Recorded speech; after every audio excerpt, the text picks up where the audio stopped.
തന്നെ വഞ്ചകരെന്ന് വിളിച്ച പിണറായി വിജയൻ ഈ പെരുന്നാൾ ദിനത്തിൽ സമരം ചെയ്യുന്ന ആശമാരെ ഓർക്കണമെന്ന് പി അൻവർ. താനും മരുമകനും മാത്രം മതിയെന്ന ചിന്ത മാത്രമാണ് മുഖ്യമന്ത്രിക്ക്.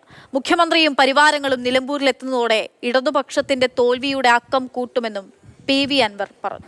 കേന്ദ്ര മന്ത്രിമാരുമായും കേന്ദ്ര ഗവൺമെന്റുമായും ബന്ധം സ്ഥാപിച്ച് മകളെയും മരുമകനെയും രക്ഷപ്പെടുത്തി അവർ കണ്ടെത്തിയ ക്രമക്കേടുകളും സാമ്പത്തിക ഇടപാടുകളും അതിൽ നിന്ന് അവർക്കൊരു ലീഗൽ പ്രൊട്ടക്ഷൻ കൊടുക്കാൻ ഈ സമൂഹത്തെ ഒറ്റുകൊടുക്കുന്ന വഞ്ചനപരമായ നിലപാടാണ് പിണറായി സ്വീകരിച്ചത്. കേരളത്തിലെ കമ്മ്യൂണിസ്റ്റുകാരെയാണ് അദ്ദേഹം ആദ്യമായി വഞ്ചിക്കുന്നത്.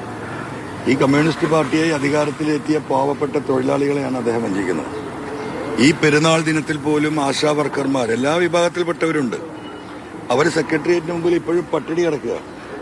ഈ പെരുന്നാൾ സുദിനത്തിൽ ആ ആശാവർക്കർമാരായ സഹോദരിമാരെയാണ് ഇന്ന് നമുക്ക് പറയാൻ പറ്റുന്ന അദ്ദേഹം വഞ്ചന നടത്തിയ ഏറ്റവും വലിയ കൊടുംവഞ്ചന നടത്തിയതായിട്ട് നമുക്ക് സൂചിപ്പിക്കാൻ കഴിയാം.